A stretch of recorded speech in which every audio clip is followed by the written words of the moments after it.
Well, hello. My name is Mike Stewart, and I'm running for State Senate in Tacoma's 27th District. Thank you very much for joining us here in Drop 11. And so, in throughout these 15 drops, the first video really focuses on a dub Publican etiquette.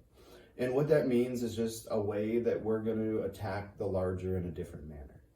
And today, what it is we're talking about is Caucus Huddle Neutrality. And okay, I'm not like a full understander of this, but let me try here. So basically, imagine right now there's kind of two teams, right? There's the Democrats and there's the Republicans, the Jets and the Sharks. And so before they go into the commingleness of the Senate floor, they basically have like a locker room and they huddle. That's a dumb name, but whatever. And so that's kind of what it is. And so in the Senate, there's Republicans and Democrats, and the caucus huddling is what they do before they come out with like a game plan, and like they write their bills in there and all sorts of stuff. So in our case, with Republicans, we're going to put forward, kind of a neutral stance. And that means that, we'd like to either be able to huddle with both, even though we're an internal fraction of the Republicans, we see it as something larger. And the center is a place to be shared. And so if we can't huddle with both, then we'll huddle with neither. And, I'm perfectly content just sitting by myself all day. It has to happen, and like, there's no point in just being put in this box down there, with what we're trying to do, because, the R's won't like us because we just do our own thing. So, they'll try and kind of stump us out on like committees that don't necessarily have value. And then our response will be introducing more races to our candidate slate. And, or we'll get a nice thing. Cause we do have, a slate of very real issues that are coming out. And, we need the ability, I think, to use bill writers on both sides. Because kind of how it works in those huddles is they have what are, bill writers. Like the politicians don't write the bills themselves. There's a permanent staff that is employed, I assume by the legislature, and then you're either, a jet or a shark. And so there's really no overlap, very little. Like, I think there was one guy who ran a race as a Democrat and then or was a Republican, something like, because like at one point they were like 28, 20, and 1. It's like, dude, just what did the ballot say? Politicians get so minute, into the minutia, right? But you gotta tell the right story. But yeah, so with Caucus Huddle Neutrality, the idea is that, going forward, we are gonna try and build our own group. And by putting up a slate of 7 candidates in the next election, and just kind of playing a mental exercise at the moment of, let's say we got hot and got a couple seats. We would then control the tipping point in every single vote.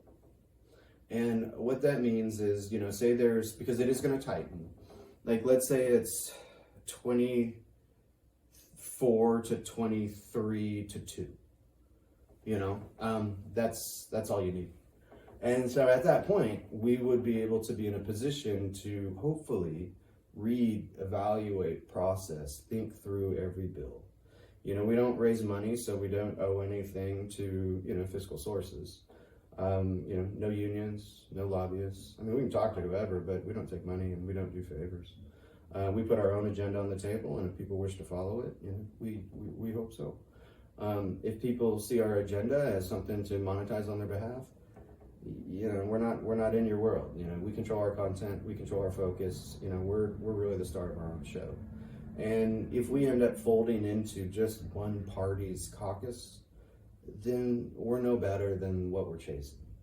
And if we're serious about, being able to reshape urban republicanism and, kind of recast that centrist role, we got to be able to chat with both sides. Now we won't necessarily relate to everybody from that side of the spectrum. There is going to be a portion of that side that just, maybe doesn't share similar thinking to myself. And, you still treat everyone respectfully and you say please and thank you, but they're probably not going to be the people that might want to introduce, what do you call it? A bi-party bill or whatever. There's a name for it. Bipartisan. I studied accounting. But yeah, so I think it's important to keep that neutral. Like, even though we are, because we have to be an internal fracture of one party or the other. We can't just be a clean third party. There's no way. There's no point. There's no journey. There's just pain.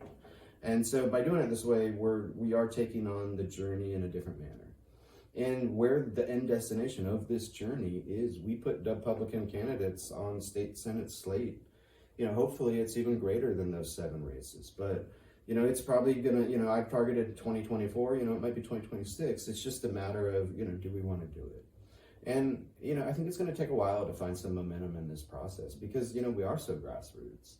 And I don't think there's anyone out there who's incentivized to promote us, like local newspapers or, whatever, we'll see. And over time, I think if people find this process interesting, then people will share it.